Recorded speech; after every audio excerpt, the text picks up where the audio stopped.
Hi everybody, welcome, welcome. Welcome to today's session. I'm excited to be here with ya. We'll get started in just about one more minute. You can kind of get yourself landed into the session, get yourself comfortable.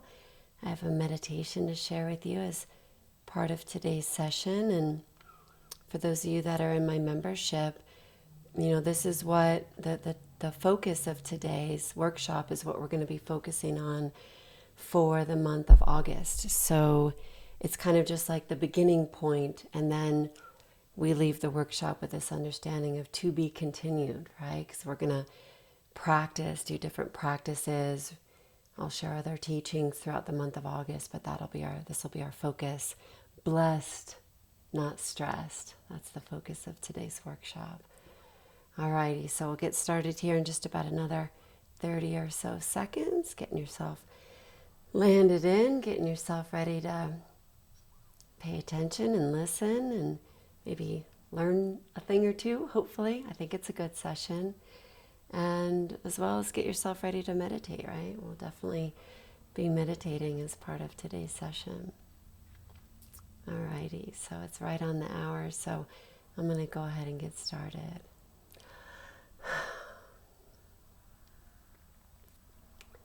Welcome, everybody. Welcome to today's session. I'm Michelle Duval, the director of the Mindful Center. So in today's workshop, we are going to take a look at two very different minds. Two very different minds that can arise for us. Which one might be more beneficial to us of these two different minds. And then we'll take a look at how to potentially use our mindfulness practice to generate and cultivate the mind that we think might be of greater benefit to both ourselves and the world. So there are different minds, and it sounds hard to really emphasize that word, but I'm saying the word mind, M-I-N-D. So there are different minds, different states of mind that can appear for us, right? That can arise for us. So let's say you have a really relaxing day, and then evening comes, and that's the state of mind you're in. You have a relaxed mind. That's the kind of mind that's currently arising for you. Or you can have a really busy day where all the things you were trying to get done don't end up actually getting done. You encountered roadblocks everywhere. And then evening comes and your mental state is one of stress, right? So you have a stressed mind. So that's the kind of mind that's arising for you. So different minds arise for us all throughout the day. A grumpy mind, a mind of joy or of gratitude, whatever it is. And most of us allow these minds to arise simply based on how things happen to be going for us, right? So a relaxing day, things went well, that equals a relaxed mind. Or a challenging day full of roadblocks, that equals a stress mind. So one of the main purposes or functions of meditation is to use our practice to actually more intentionally create and generate the kinds of minds that bring us and our world the greatest benefit. That's really the main function or purpose of meditation, is to use our practice to actually more intentionally create and generate the kinds of minds that bring us and our world the greatest benefit. So when we sit down to meditate, let's say we do a breathing meditation and we practice calming the mind by giving it just one thing to focus on, right? So instead of the 10 billion things it's normally focused on, in a breathing meditation, we practice giving it just one thing to focus on, which in a breathing meditation is the breath. And this calms the mind down a little bit. And so then with some time, consistency, and practice, the mind we have, or the mind that's arising for us at the end of our meditation, just might be of greater benefit to both ourselves and the world we interact with, right? It's a more helpful or beneficial mind than, say, the mind of tension or of anger or of depression or distraction or whatever it is. So what we're going to take a look at here today are two particular minds that can arise for us, and how to potentially use our meditation practice to help us cultivate and generate the mind that's of greatest benefit. So the first mind I want to take a look at is the mind that perceives the world in such a way so as to make stress seem like the only option. That's the first mind. Let me say that again. The first mind I want to take a look at is the mind that perceives the world in such a way so as to make stress seem like the only option or the only choice, the only response to what's happening. It's the mind that sees the world in that moment in such a way so as to make stress seem like the only legitimate response, the only way you could possibly be in that moment, stressed, right? So an example, your car breaks down and the stressed mind can really only see stress as the only possible response.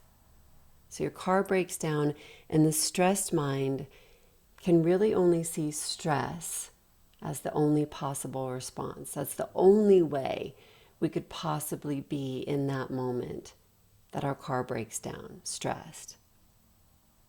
So that's the first mind we're taking a look at here, the stressed mind that can only see stress as the possible option to much of what we encounter in daily living.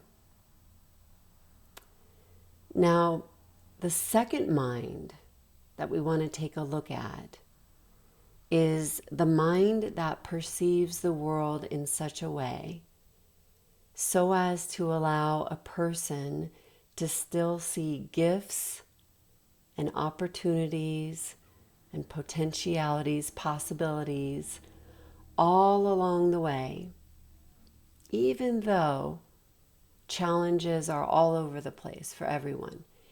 Even though life can be miserably hard at times, this particular mind can still perceive the world and its happenings, the happenings of the world, in a way that allows a person to feel blessed. So that's the second mind. That's the blessed mind. The mind that's able to perceive the world in such a way, even when there are great challenges present, so as to still allow that person to feel blessed. So these are the two minds I want to discuss today, and they rhyme, which makes things extra easy.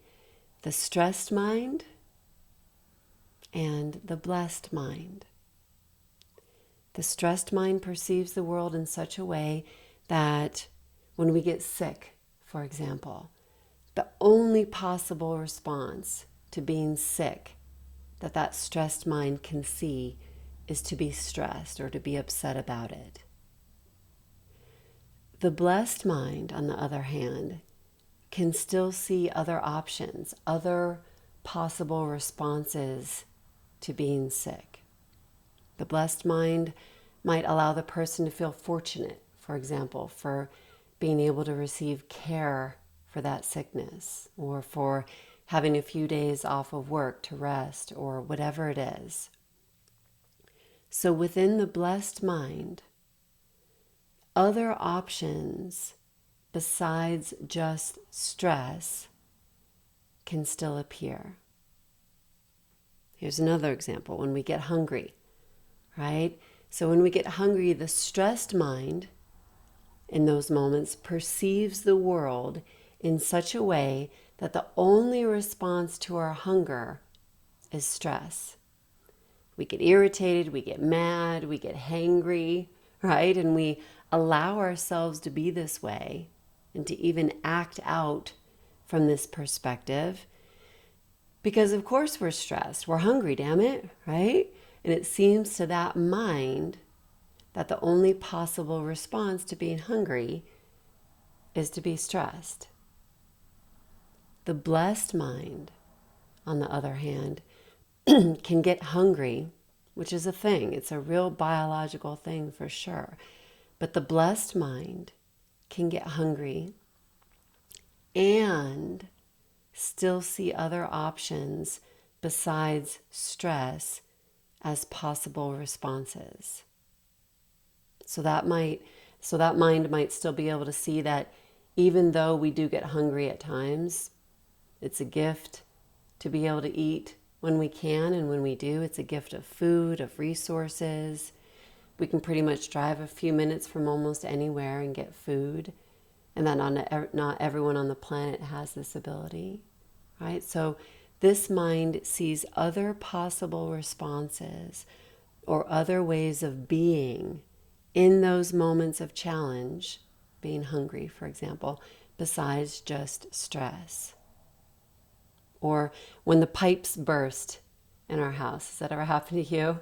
It's definitely happened to me a couple of times in my house owning life, right? As I'm sure it's happened to a lot of you. The pipes burst. And the stressed mind can only see stress as a possible outcome for this experience. Whereas the blessed mind can still see other options.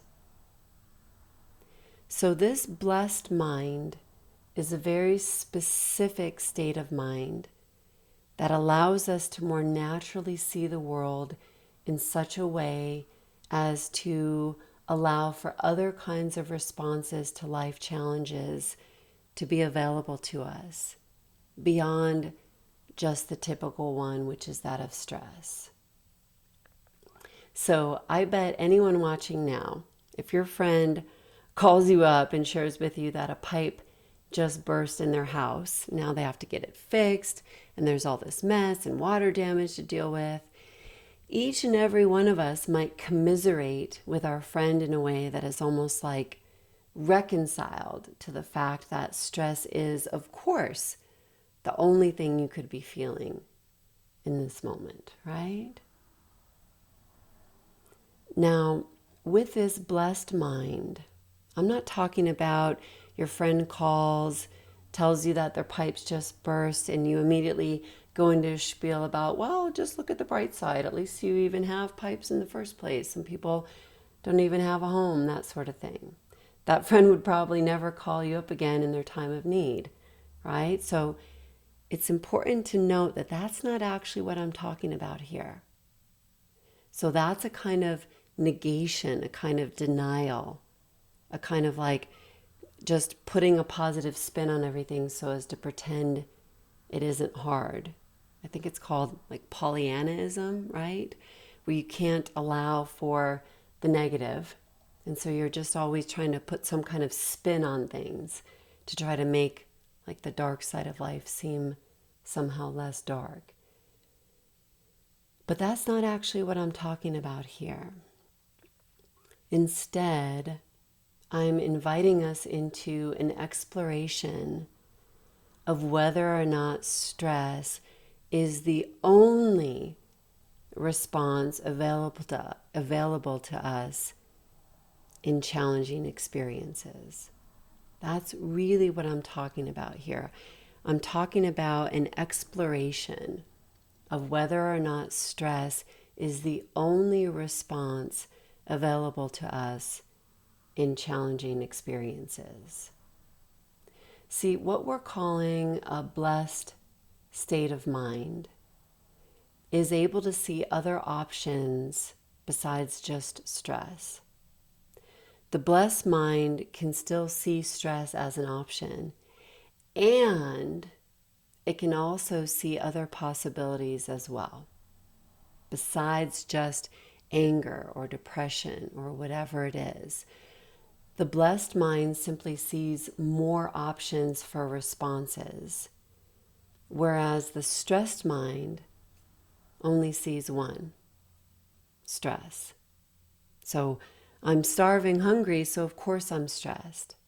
Or my pipes just burst, so of course I'm stressed. End of story. That's the stressed mind. No options except, of course, more stress. Now, this is really important because if you get caught in that mind, if you get stuck in that mind that only sees stress as a possible response to hard or negative or super challenging experiences in our lives, what eventually starts to happen for people on a long enough timeline is that you will live through more and more experiences of your pipes bursting, both literally and figuratively, right? So on a long enough timeline, so if you get the gift of longer life, which honestly most of us have already received that gift. I'm 51 years old, 50 or even 40. There's a lot of things that could have taken us out by now in life. So most of us watching this workshop now has already begun to receive the gift of longer life. If you get that gift, you will have more life experiences, which will include more experiences of your pipes bursting or whatever it is. And so what can happen over time is that we begin to develop the mind that sees the world as either a series of problems to overcome, like you fix one thing, then the next problem arises, then you fix that, and then the next one, and the next one. So we can begin to develop the mind that really starts to see life as merely a series of problems, one thing after another after another. We get through one thing only to be hit by the next thing. So then what happens is that you start to feel like you can never fully trust in the goodness of anything. You start to feel like you can never fully trust in the goodness of anything. You can never fully relax. You can never fully savor the moment, because before you know it, the next pipe is just going to be gushing water out the side of your wall or whatever it is. So you can never fully and deeply relax enough to be able to fully trust in the goodness of life. And this right here is the mind of chronic stress. This is the mind of overwhelm. Excuse me. This is the mind from within which it's very hard to let our guard down. Because as soon as we do, another pipe bursts, right? So any real sense of freedom from stress becomes elusive for us. In this mind of chronic stress that sees and perceives and feels like life is really just a series of bursting pipes or of endless problems. I had a friend over to my house the other day, and she lives up in the East Mountains on some land. And she shared with me that there's this older couple who live on the land adjacent to hers. And they've gotten to know each other a little bit over the years. And this couple is like in their early 80s. And my friend was sharing with me that she had noticed the other night that this couple's car wasn't there all night long. And so the next day she checked in with them, and the woman, the elderly woman as part of this couple, shared with my friend that she and her husband had been in the ER all night. I can't remember specifically what the physical problem was, but that's where they had been all night long. Now, my friend wasn't sharing this with me to talk about why this elderly couple were in the ER. My friend was sharing this with me because what they had shared with her about this experience was like one of the most remarkable things she'd ever heard. It was something that gave my friend great pause and kept her thinking about it over and over, and even kept her talking about it with me like the next day, right? And what the woman in the couple, what the woman shared with my friend about their experience in the ER was that even though they had been in considerable discomfort, both the husband, who had been the one who was ill, as well as the wife, who was so worried about them. Neither of them had gotten any sleep, so both of them had had a really challenging experience that night in the ER. But what this woman shared with my friend was that they had met the most wonderful nurse that evening. That was what this woman had shared with my friend about her experience, that they had met the most wonderful nurse that evening in the ER, the most wonderful nurse they'd ever met in their lives. This woman shared with my friend that this nurse was so kind, so thoughtful, and so caring, and that she'd done this and that for them, for her husband. And what this woman was really sharing with my friend over the phone was that they really felt so lucky, so fortunate, so blessed to have been able to meet this extraordinary person the previous night in the ER. And that was really the focus of what this woman shared with my friend. Now, just think about that for a moment. Think about spending the night in the ER, how uncomfortable that is, how scary that can be, how tedious at times, how long it lasts. You can't sleep all night long. Even if you're not the person who's having the issue, you have to be awake and uncomfortable all night long and dealing with the worry and the fear. And yet, this is what this particular person's mind was choosing to focus on and to share. This was how she was perceiving the world, as her and her husband being fortunate to have been in the ER that night, to have then had the great good fortune to meet this extraordinary human being, this nurse. Now that is a very specific mind. The mind that perceives the world, even amidst terrific hardships, in a way that still allows us to feel blessed. That is a very specific mind. Blessed versus stressed. And though I'm not saying that this woman and her husband hadn't felt stressed, because I'm sure they both did, and this woman's mind was still able to perceive other options, other ways of being in those moments as being available to her as well. Now, I want us to meditate now, or in just a moment, because this brings us to a really important point in all of this. If you are currently in the mind that sees life as a series of problems, or you've just been feeling beat up lately and spit out and shaken to the core, if you have been in states of chronic stress and overwhelm, all of what I'm saying about this blessed mind isn't trying to negate what you're experiencing or denying what you're experiencing. In fact, where the practice is on potentially developing that blessed mind, that mind that can still perceive other responses to life challenges besides just stress.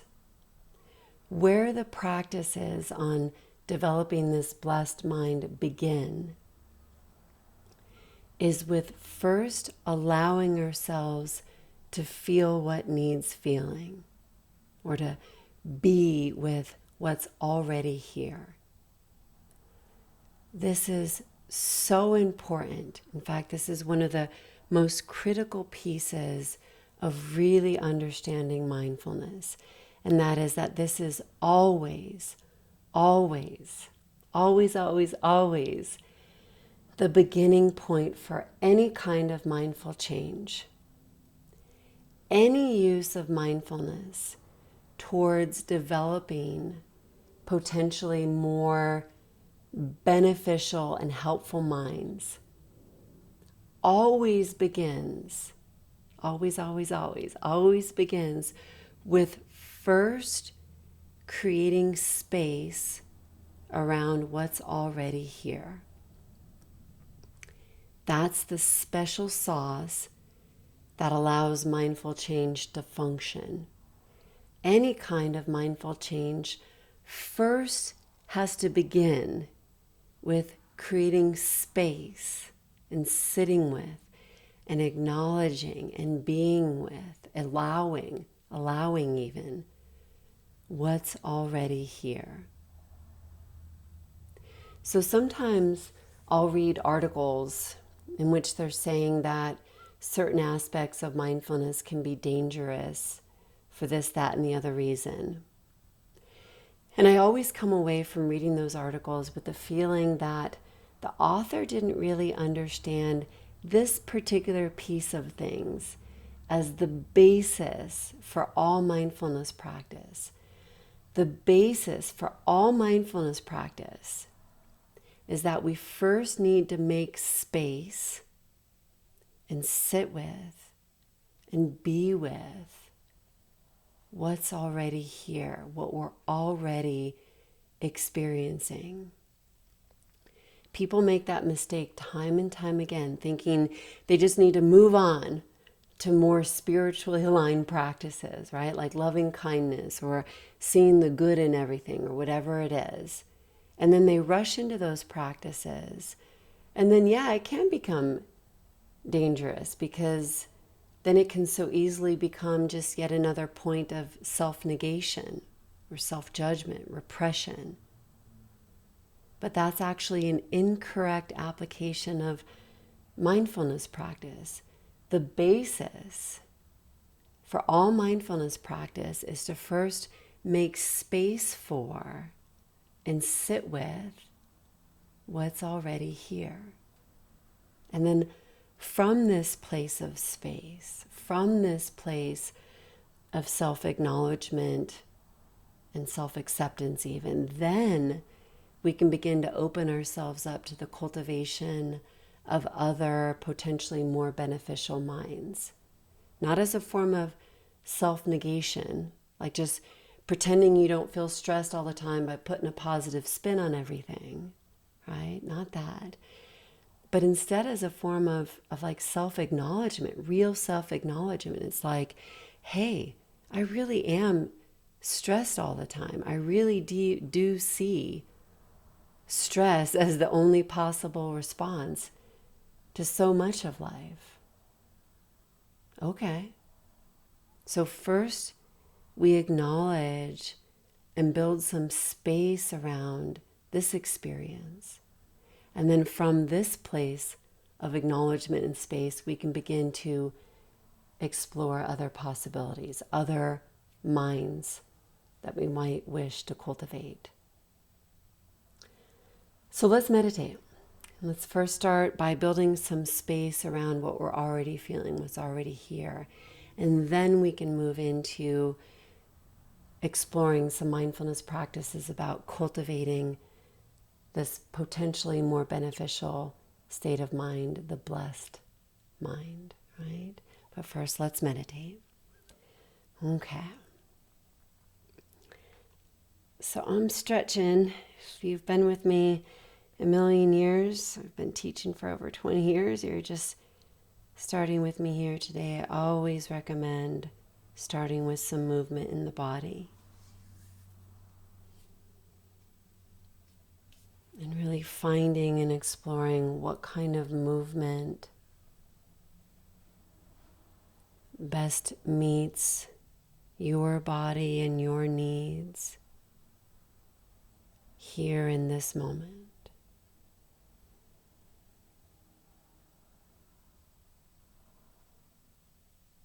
So maybe you're laid up with an injury right now, and all you really can do is like rub your hands or rub your face. So that might be your movement. Or maybe you're in a state where the body's feeling pretty good and you can use some broader movements, just whatever it is.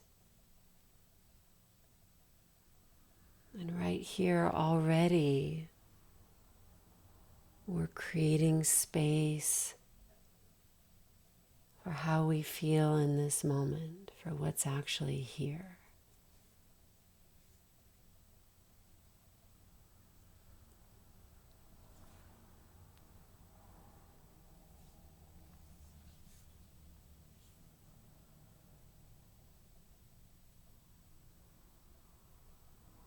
And then whenever you're ready, you can begin to slow and eventually still your movements, if that works for you.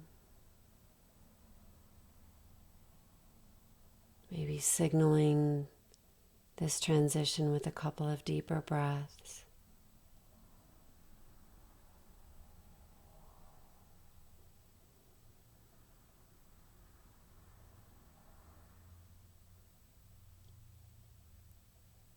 And then just starting to drop into your body.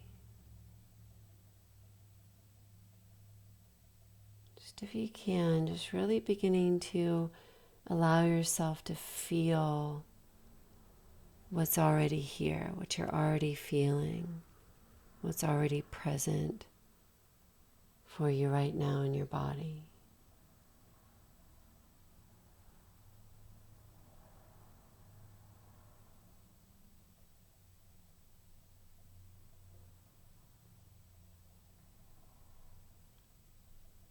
So maybe you feel achy or tired or restless.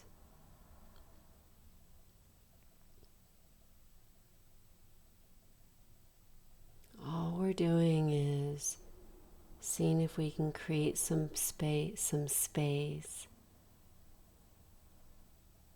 where it's okay to be feeling exactly what you're feeling.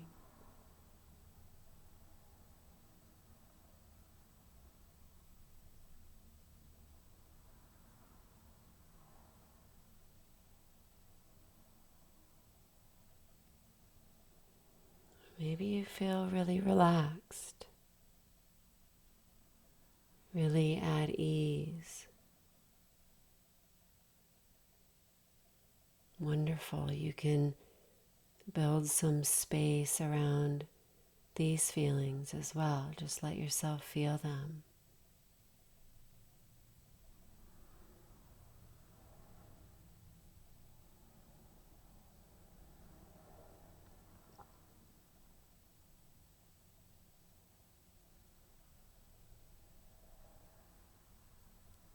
So really, whatever's here, whatever's present for us right now in our bodies,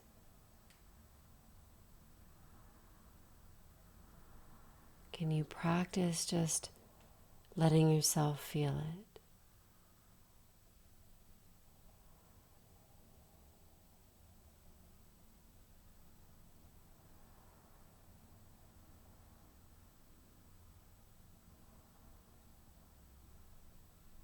And then just kind of noticing what happens when you do this. When you kind of just acknowledge, hey, I'm tired, or hey, I'm stressed, or hey, I'm restless or at peace.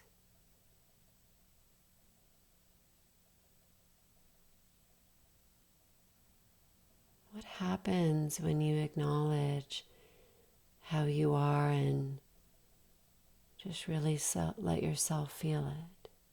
What happens?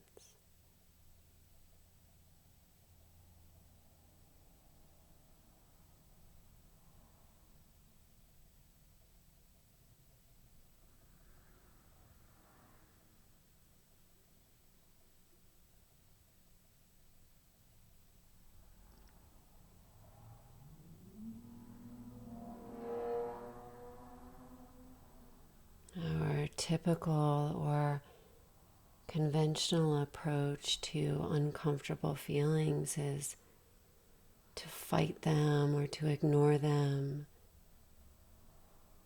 to distract ourselves away from them.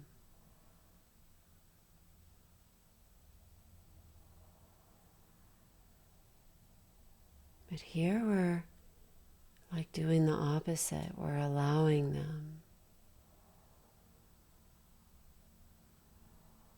We're choosing not to fight what we're feeling.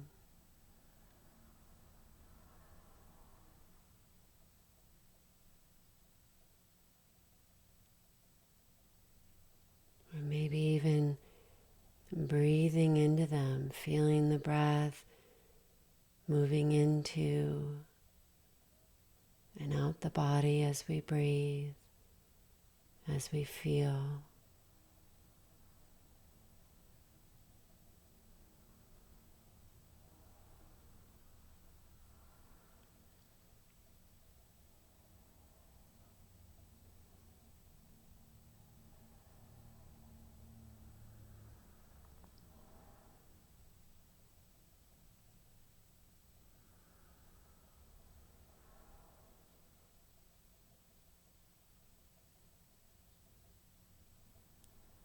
So we call this feel the feelings. Feel the feelings, and it's really the basis for all mindfulness practice.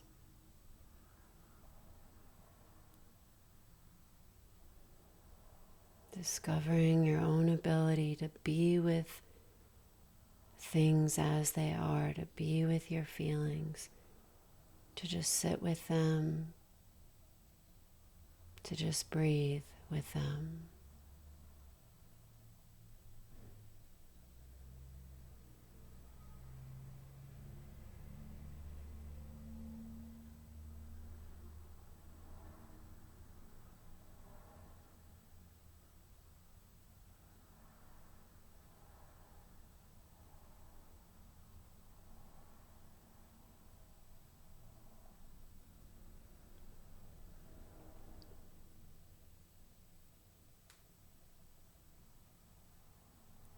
Meeting ourselves where we are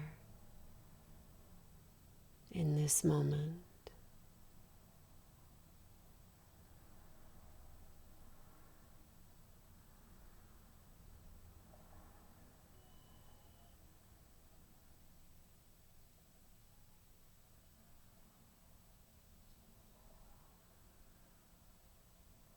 Just maybe 1 or 2 more minutes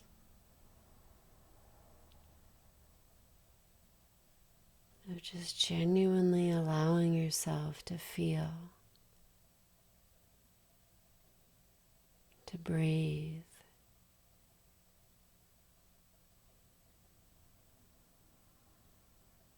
to feel the breath, and to feel the feelings, whatever they are.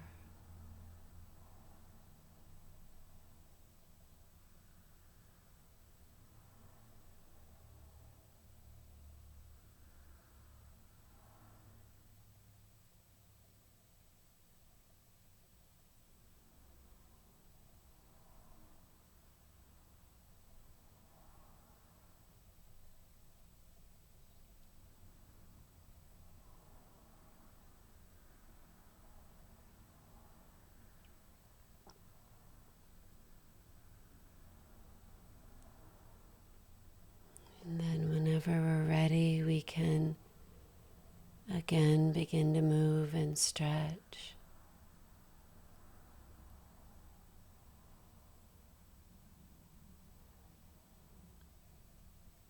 We can again notice how the body feels and meet those sensations with some movement.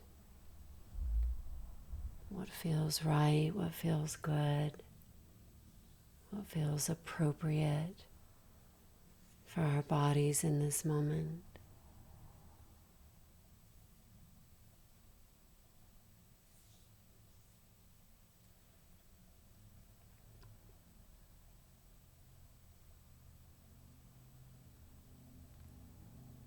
And just opening your eyes when you're ready.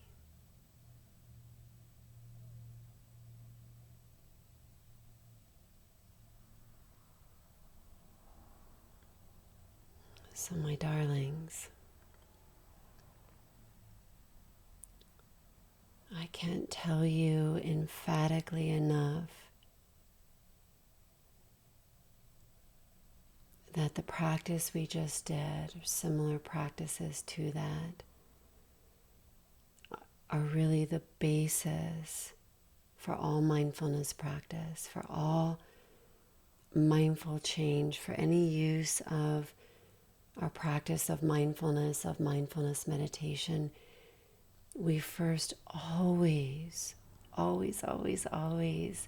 need to sit with what's already here, to acknowledge and accept how we're feeling in this moment before we can begin to potentially move our minds, choose different aspects of our experience to pay attention to, which is what we're going to explore now.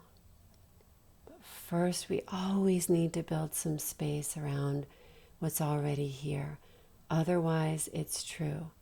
Mindfulness practice, without this as its basis, can really become a form of self-negation, pretending you don't feel stress, trying to put a positive spin on it, everything, trying to always only see the positive.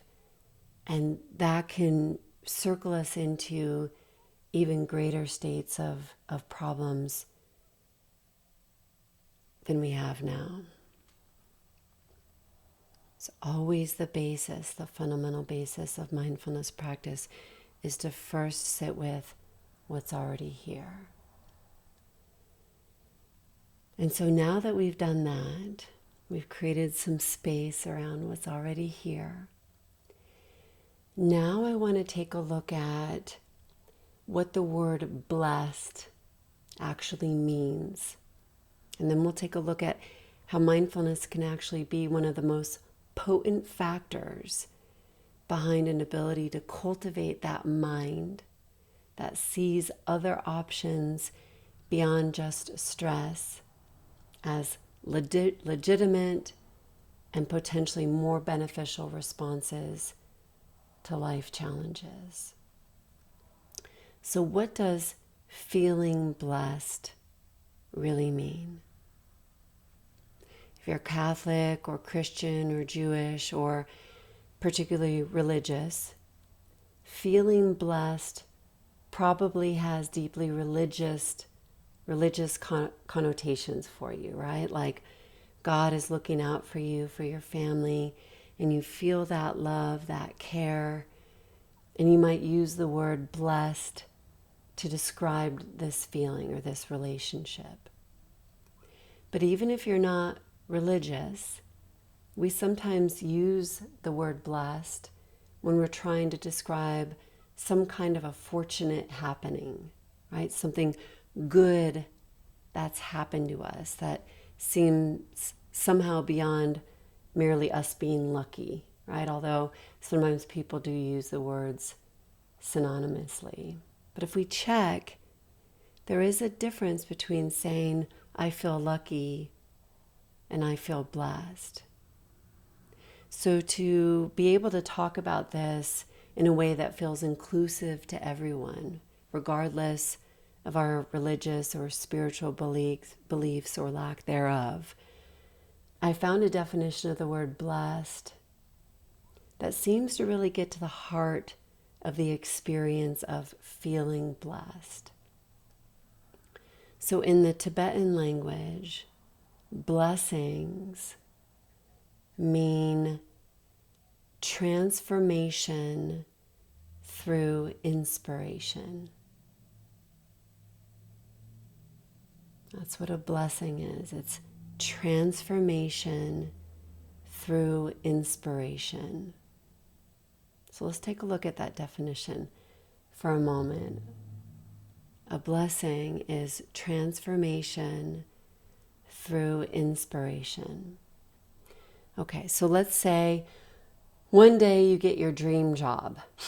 Let's say you've been studying whales and marine biology for like years. You studied it in college, then again in graduate school, and now you've just received a job saving the whales off the coast of Bermuda or whatever it is.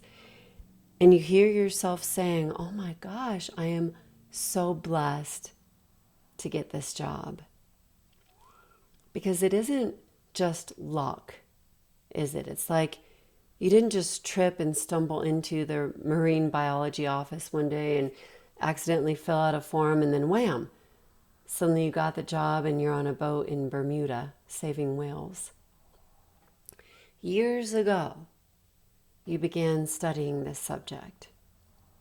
And years ago, you had doors opening for you that weren't opening for everyone, right? So years ago, even before you knew you would be getting this wonderful opportunity, you felt inspired by marine biology, let's say, and whales in particular.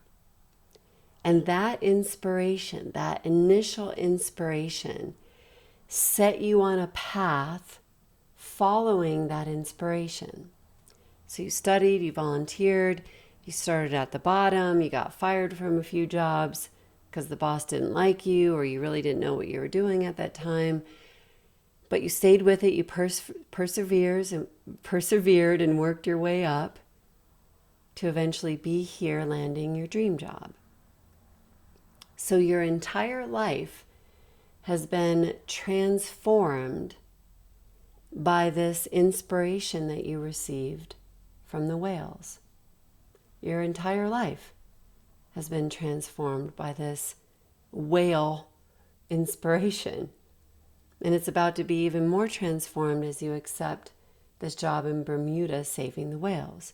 And you just feel utterly blessed by it all. You feel blessed by the transformation of your life through the inspiration of the whales. You let yourself be inspired by whales to the degree to which you went out there and studied for years, and now your whole life is transformed via this inspiration. And now you get to be a person who works towards saving the whales. And now, more than lucky, you feel blessed.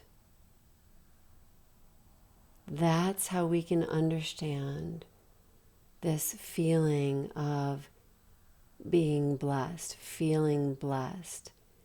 Transformation via inspiration. Now, if you are religious, this definition still works for you, right? So you were, say, inspired by God and His love, and you let that inspiration move and inform your actions and choices, and now your life is transformed via that inspiration, right? So still the definition holds. Blessings are transformation through inspiration.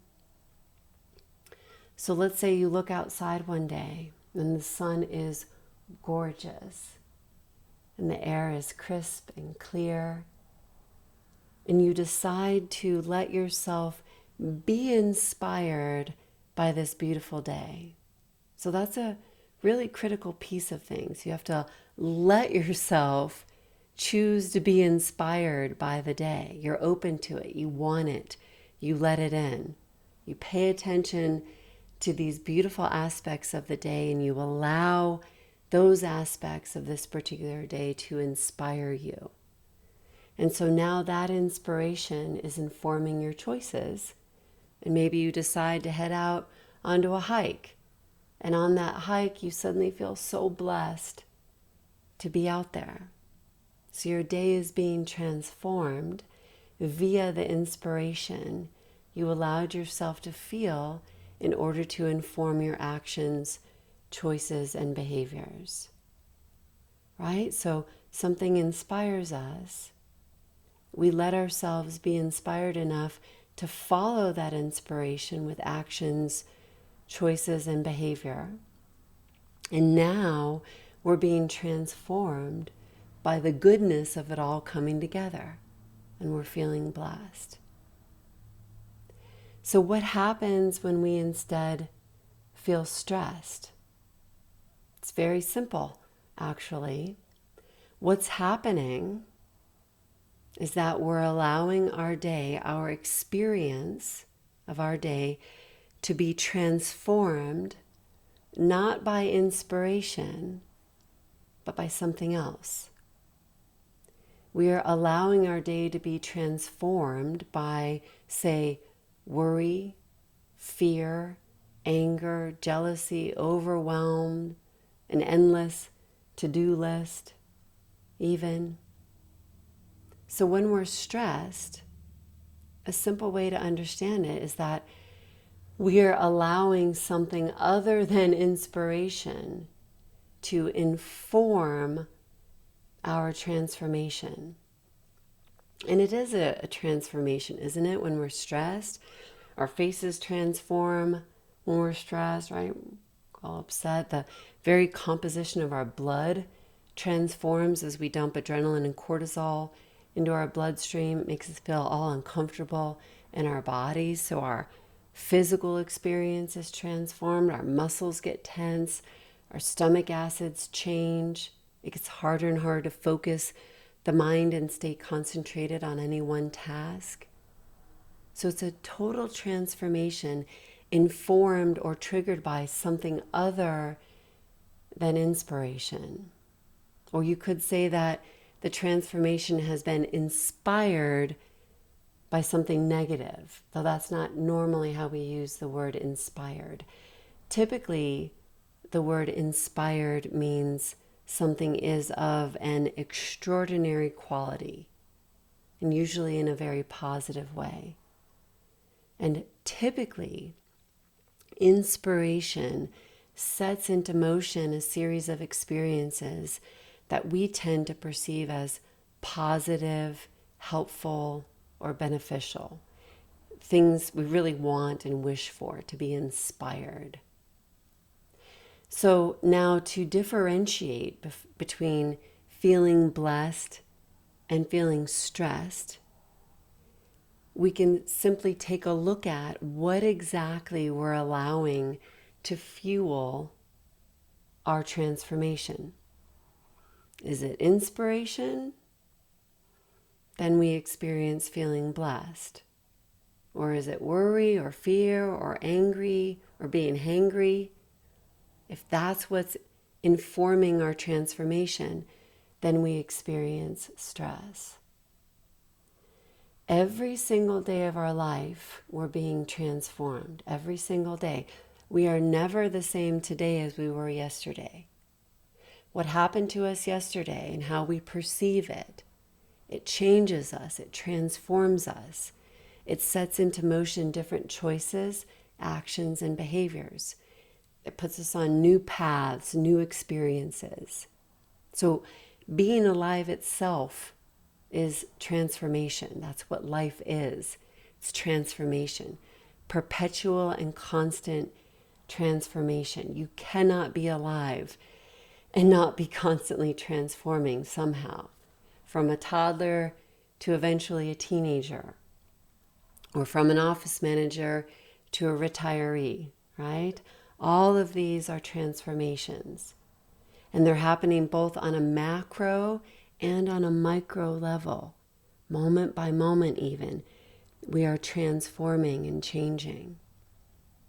So the differentiator between feeling blessed and feeling stressed is what we're allowing to fuel our daily transformation. That's the differentiator. What we're allowing to fuel our daily transformation within, of course, the realm over which we have some control, right? So, for example, the basic aging process of our skin, for example, that transformation is to a large part beyond our control. So that's not what I'm talking about here.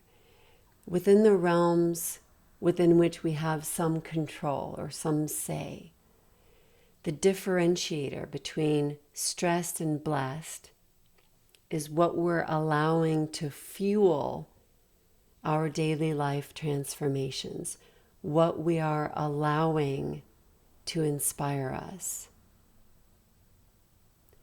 And what we are allowing to inspire us is primarily based on what we're paying most attention to.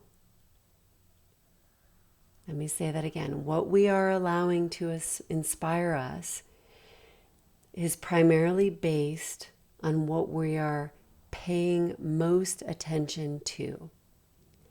If we're paying most attention to our thoughts of despair, then that's what's going to transform your mind. But if, on the other hand, we move our attention, we practice moving our attention away from those thoughts of despair, which we all have, all of us, every single one of us, at some point or another have thoughts of utter despair.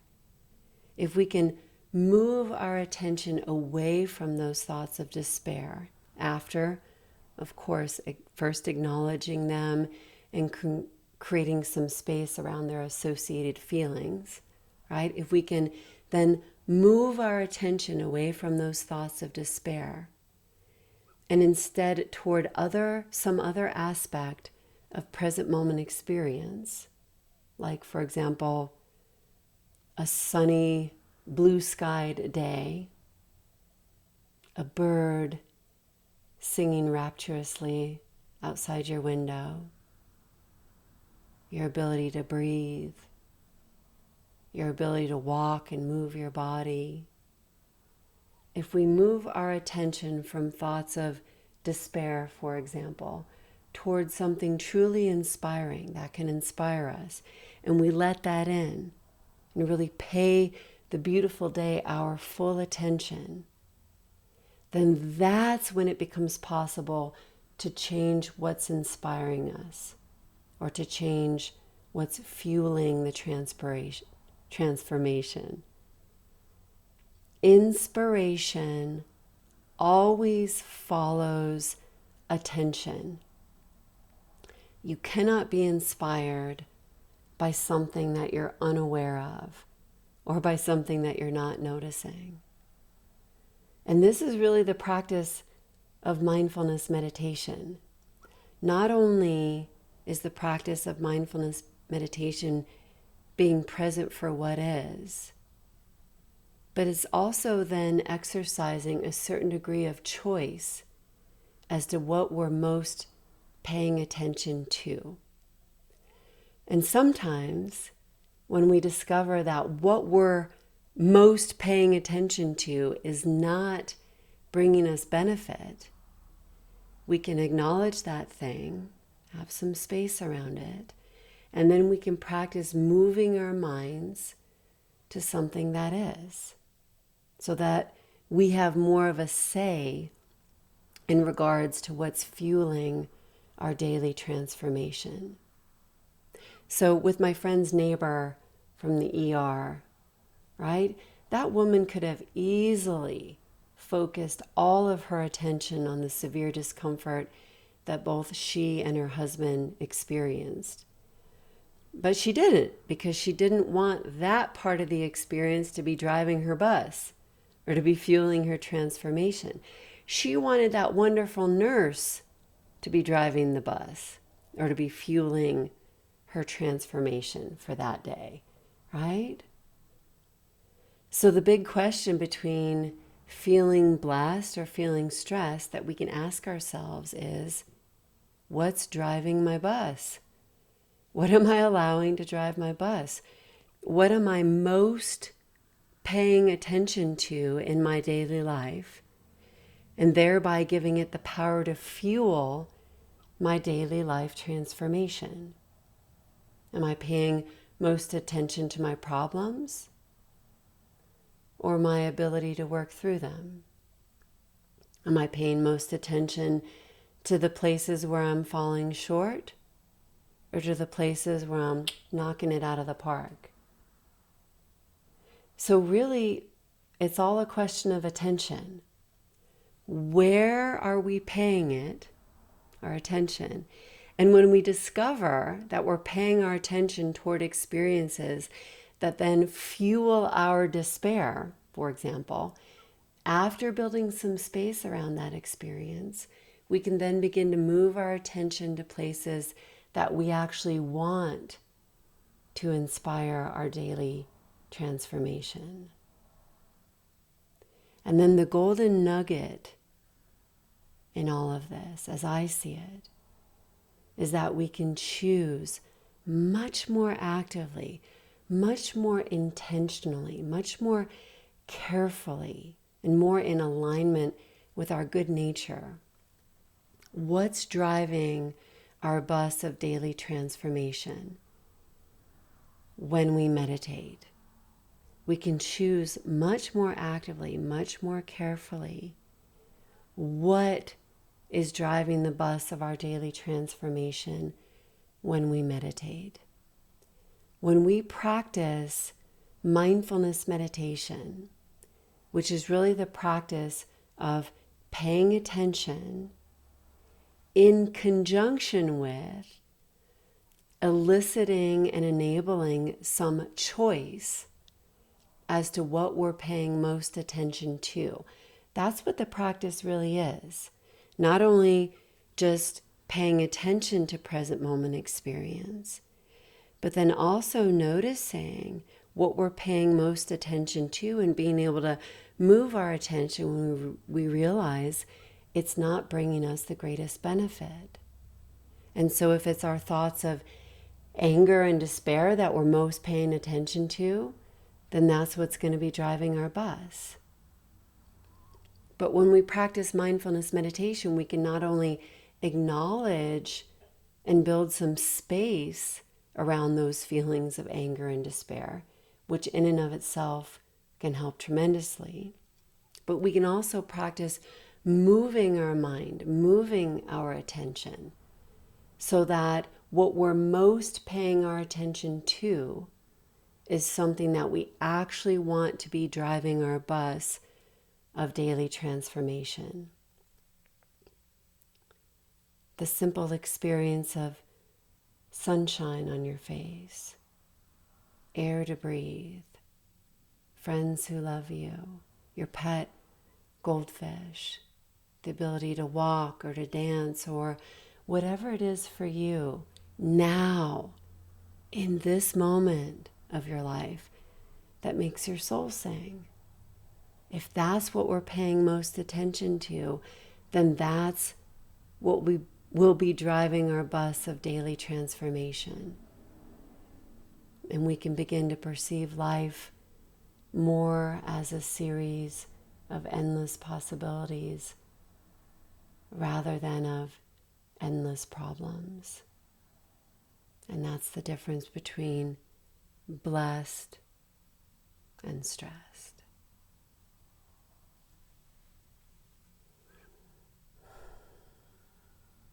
Okay. I hope so much this brings you benefit. I'll see you next time.